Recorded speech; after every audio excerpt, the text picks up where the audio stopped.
Okay, so today I'm gonna talk about our user study about understanding sensor notification on mobile devices. So modern mobile devices are equipped with various types of sensors, including camera, microphone, and location sensors, in order to provide the users with the best functionality. However, these sensors can record serious sensitive personal information and can be accessed by attackers without your permission. So there are real-life incidents have happened. For example, this woman in the picture is recorded by her webcam without knowing, and their report shows that the NSA is spying people's smartphones.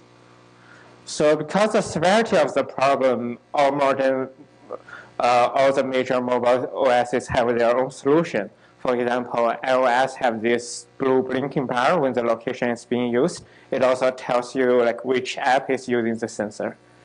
And Android has a small icon on the top left corner of the screen. For example, this icon means that the location sensor is being used, and this one stands for the microphone. So in addition to the major OSs, our research group developed Viola, which is a system that will turn on sensor notifications, for example, LED light or vibration, whenever the sensors are being used. So in Viola, we used a formally verified notification, which proves that unbreakable and reliable sensor notification is possible. So after we developed Viola last year, we think that the users may not be able to see the notifications. For example, their researches show that many people cannot see the LED notification light used for the webcams on PCs. So how about the mobile notifications? So we think that the current implementations may not be good enough. So what a good notification should be like? We came up with three properties. They are effective, ambiguous, and not annoying. So by effective, we mean that the notification must be able to grab users' attention within the shortest amount of time. And by ambiguous, we mean that when the notification comes out, the user must be able to know its meaning. And the user must be able to differentiate the sensor notification from other kinds of notifications. And the third one is not annoying, because the sensor notification will come out even if the user is using the sensor legally by themselves. For example, if you are taking a picture, the notification for camera should come out. So the sensor notification should not be interruptive to the users in this case. So to understand which is the best sensor notifications, we did a user study. We turn on the sensor notification on users' phones, and we want to see if the users can actually notice them. So we deployed our study on Google's Nexus 5X, and we developed a customized Android operating system. So what the OS does is whenever the sensor is being accessed, the OS will push some kind of sensor notifications of our choice. And we also developed an app that will access the sensors at random times each day. So we give our phones to the users and ask them to use as their main devices for 7 days. And so whenever they notice a sensor notification, they can open our app and report that they have seen the notification. So for the participants, we have 40 participants recruited on our campus, which including 33 undergrad students and 7 graduate students. It also has 26 male participants and 14 female. So most of them are majoring in computer science, although there are also other majors such as social sciences. So then let's look at the details of our customized OS. So as talked before, the main function of it is turn on notifications when the sensor has access to it. So for sensors, we choose camera, microphone, and location sensors, which is a combination of GPS and cellular locations. So we know that there are many other types of sensors that are commonly installed on phones, such as gyroscope, but we think these three other ones can record the most sensitive personal information. And we came up with 4 notification channels to be tested. They are the LED light, the vibration, sound, and display-based notifications. So for LED light, we choose a white color, and we let it blink at 0.67 Hz constantly. And for vibration, we just let the vibrator vibrate for 1 second. It's not a constant notification like the LED light in order to provide users for the least annoyance. And for sound notification, we choose a 3-second long sound effect from the Android built-in ringtones. Similar to the vibration, the sound is also played only once. So for display notification, we came up with 2 mechanisms. The first one is similar to Android's current design. It has a small icon on the top left corner of the screen. And when you put down the notification center, you will see a text explaining which notification is being used. And our other implementation is similar to iOS's current design. We have a colored bar underneath the status bar of the phone, and it tells you which sensor is being used. But unlike iOS's design, we will turn the screen on if the phone is locked. Okay, so, So if you are interested in how we implement the operating system, you can refer to our paper. Because of the time limitation, I won't go over it today. So then let's look at the app. So we call it Notice Test. So the main function of it is acting as a malware, which means accessing the sensors at random times for 5 to 6 times each day. So it means that the users will see about roughly 5 to 6 unexpected sensor notifications per day during the study. So another main function of the app is providing a mechanism for the users to report the notifications they have seen.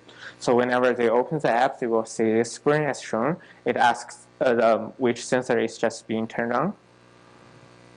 And so the app also collects the context data.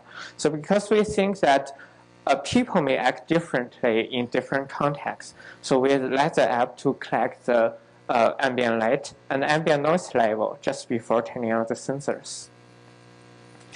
So the app also turns on fake notifications because we want to understand the ambiguity of each notification channel 6. So we want to push some fake notifications that look like our authentic sensor notifications, but has some small differences. We want to know if the users can differentiate them. So for LED light, we use the blue color instead of the white color, and we let it blinking at the same rate. And for vibration, we use a patterned vibration instead of non-pattern. And for sound, we just choose another ringtone. This one is 2 seconds long. And for display, we use a dummy text instead of the sensor is being used. So then let's look at our distribution of the sensor notification combinations. So by combination, we mean that a pair of sensor and notification. For example, the microphone turning on the LED light is a combination. And another example is the camera turning on the sound. So because different sensors have different use cases, so even if for the same notification channel, people may respond differently on different sensors. So we want to test every combinations possible. As we can see, there are 15 of them. So we have totally 10 phones, and for each phone, we choose 1 notification channel for each sensor. And we have 40 participants. We divided them into 4 groups. So, because each phone has has 3 combinations, so each user is assigned with 3 combinations to be tested. And each combination is tested on 8 users. So let's take an example as a microphone and the LED light combination. We can see there are totally 2 phones have this combination. So we can easily see that there are 8 users are using these 2 phones.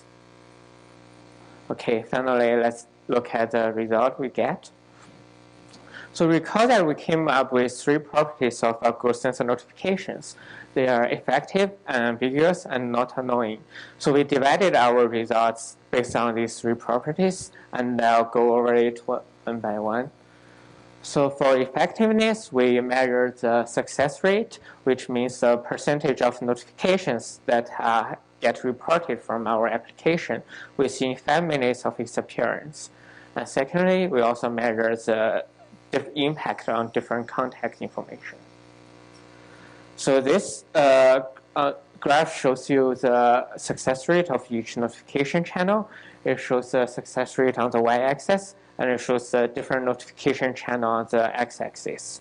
So for the majority of the graphs I'm going to show you today, we calculate an average number based, among every participant. And the error bar shows you the minimum and maximum value. So as we can see here, unfortunately, like every notification channel has a relatively low success rate. So among them, the best one is vibration, which has a success rate of 24%. And the worst one is the LED light, which is just 3%. And this graph shows you the impact of the ambient light. The lighter colored bar shows the success rate of the notifications that are pushed during the brighter environment. And the dark colored bar shows you the success rate of the darker environment. So we have an interesting finding here, which we found like the iOS like display notification has a relatively high success rate under the brighter environments compared with its overall success rate. So we think it is because that when the phone is in a darker environment, it actually means the phone is in user's pocket. So they will not be able to notice the display notifications. And this graph, we have the impact of ambient noise level. So the darker color bar stands for the quieter environment, and the lighter color bar stands for louder environment. So we found here, like against our intuition, even in the quiet environment, the vibration has a better success rate than sound notifications.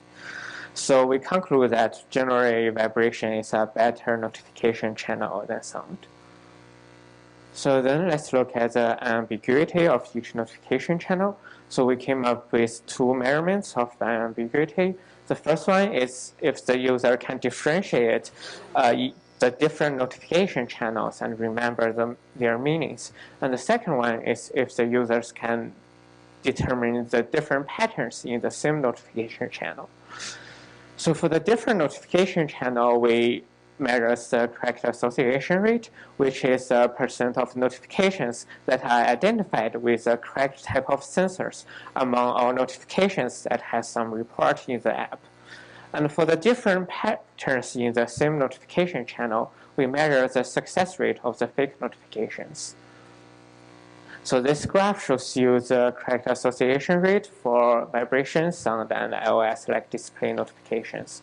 We only have 3 here because for the other two, the LED and the Android display notification, we didn't get enough data in order to draw a reasonable conclusion. So as we can see, the correct association rate for each channel is very high. It's all higher than 80%. So we conclude that all the users can differentiate the different notification channels, and they can remember the meaning of each of them.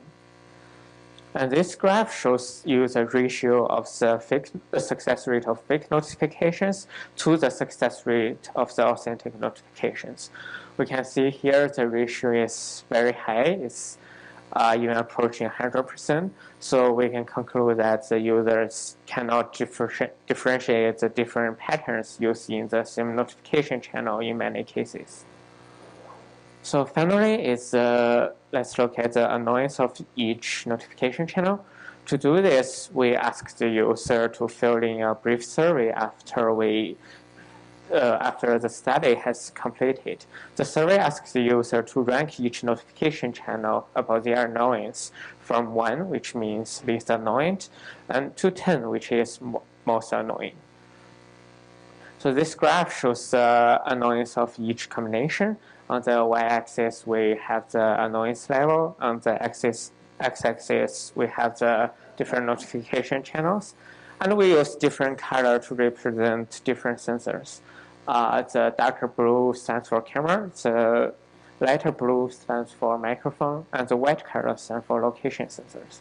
So we can see sound results in the worst annoyance level, and followed by vibration. Okay, so that's all the results I'm going to show you today. So we have some other results that are in the paper. If you are interested, you can refer to the paper.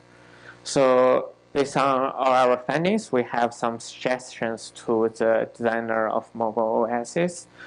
So first, we suggest to use our iOS-like display notifications for the camera sensor, because we think like the camera only matters when the phone is in a bright environment. So if the phone is in your pocket, the camera will not record anything.